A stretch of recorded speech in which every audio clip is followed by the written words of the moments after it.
Hi students. So 12th physics நாளைக்கு last exam public எக்ஸாமே முடிய போகுது. வருஷம் ஃபுல்லாக விட்டுட்டு லாஸ்ட் நாள் இன்னைக்கு மட்டும் படித்து ஃபிசிக்ஸில் பாஸ் ஆகலான்னு பார்க்குறீங்க. ஈஸியாக பாஸ் பண்ணிடலாம், கவலையே தேவையில்லை. ஸோ பாஸுக்கு பிளான் ஒரே வழி என்னன்னு பார்த்தீங்கன்னா 1 மார்க்ஸ் தான். 1 மார்க்ஸே 15 மார்க்ஸு, 15 மார்க்ஸில் 13 மார்க்ஸ் புக் பேக்னு வந்துடும்.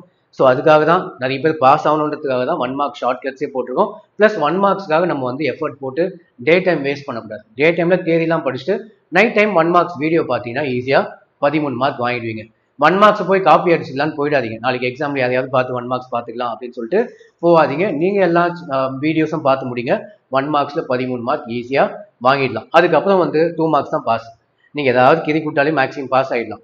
பட் ஸ்டில் சாப்டர் 1 நல்லா பார்த்தீங்கன்னா டெஃபினட்டாக பாஸ் ஆகிடுவீங்க. நீங்கள் வெறும் 2 மார்க் மட்டும் படிச்சுட்டு போகிறீங்க அப்படின்னாலும் கஷ்டம் தான். நீங்கள் 5 2 மார்க் எழுதினாலும் 5 2s are 10 மார்க்ஸ் தான். நீங்கள் படிக்கிற படிப்புக்கு வந்து 5 கூட அட்டன் பண்ண மாட்டீங்க. அதிகபட்சம் 2 இல்லை 3 அட்டன் பண்ணுவீங்க. 3 2s are 6 தான். ஸோ அதனால 2 மார்க்ஸ் மெயினாக எல்லா 3 லெசனில் 2 மார்க்ஸ் படித்தா பாஸ் ஆகணும். 2 மார்க்ஸ் வந்து ரிஸ்க்கு.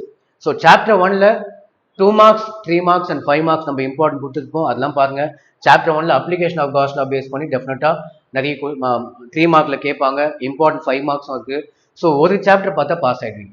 நமக்கு பாஸ் மட்டும் போதுமா, இன்னும் கொஞ்சம் எக்ஸ்ட்ரா மார்க் வாங்கலாமா? அதுக்கு சாப்டர் 5 வந்து ஈஸி சாப்டர். அப்சார்ப்ஷன் ஸ்பெக்ட்ரமும் எமிஷன் ஸ்பெக்ட்ரம் பேஸ் பண்ண கொஸ்டின் கேட்பாங்க. Chapter 5 easy. சாப்டர் 10ல் பார்த்தீங்கன்னா டிமார்கன்ஸ் தியரம் வந்து கேட்பாங்க. ஃபர்ஸ்ட் தியரமும் செகண்டும் கேட்பாங்க. அதுவும் ஈஸியாக இருக்கும். இதுலேயே வந்து பார்த்தீங்கன்னா half wave rectifier, full wave ரெக்டிஃபயரும் கேட்பாங்க. நீங்கள் ஃபிசிக்ஸில் வந்து 5 மார்க்ஸ் பார்த்து பயப்படாதீங்க. மேக்ஸிமம் எல்லாம் 5 செகண்ட் லெசன் நிறைய 5 மார்க்ஸ்லாம் இருக்கும். அட்லீஸ்ட் டயக்ராமாவது பாருங்கள். எல்லாத்துக்கும் டயக்ராம் போட்டு வந்தீங்கன்னா டயக்ராம் கொஞ்சம் எக்ஸ்பிளைன் பண்ணிட்டு 2 மார்க்ஸ் 5 மார்க்ஸ் எல்லாத்துக்கும் கிடச்சிடும்.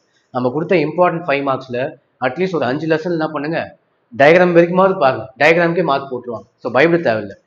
ஸோ இந்த 3 லெசன் ஈஸி சாப்டர்ஸ். அடிஷ்னலாக பார்த்தீங்கன்னா இன்னும் கொஞ்சம் மார்க் வாங்கணும். ஒரு 50 மார்க்ஸ் எய்ம் பண்ணலாமா? 50 60க்கு எய்ம் பண்ணணும்னா சாப்டர் 7ம் சாப்டர் 8லையும் ஃபுல்லாக படிக்காமல் அதில் தேரிலாம் படிங்க. ஈஸி சாப்டர் தான் அதுவும். இம்பார்ட்டன்ட் கொஷின் இதுலேருந்து வரும். சாப்டர் 7லையும் சாப்டர் 8லையும் தேரி பேஸ்டு கொஷின்லாம் படிங்க. ஸோ இதை ஃபாலோ பண்ணினா டெஃபினட்டாக நீங்கள் வந்து பாஸ் பண்ணிடலாம். மெயினாக உங்களை காப்பாற்ற போகிறது 1 மார்க்ஸ் தான். ஓகேவா?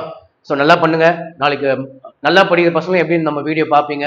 நீங்கள் 90 மேலே ஸ்கோர் பண்ண ட்ரை பண்ணுங்கள். நம்ம வெப்சைட்டில் போட்டு கொஷின்ஸ் எல்லாத்தையும் ப்ரிப்பேர் பண்ணிங்கன்னா டெஃபினட்டாக 90+. நாளைக்கு வந்து கொஷின் பேப்பர் அனாலிசிஸோடு பார்க்கலாம். So last video for 12th standard. இதுக்கு மேலே நாளைக்கு வந்து கொஷின் பேப்பர் அனாலிசிஸ் பார்த்துக்கலாம். Okay, so all the best. நல்லா ப்ரிப்பேர் பண்ணுங்கள், நல்ல எக்ஸாம் எழுதுங்க. தேங்க்யூ.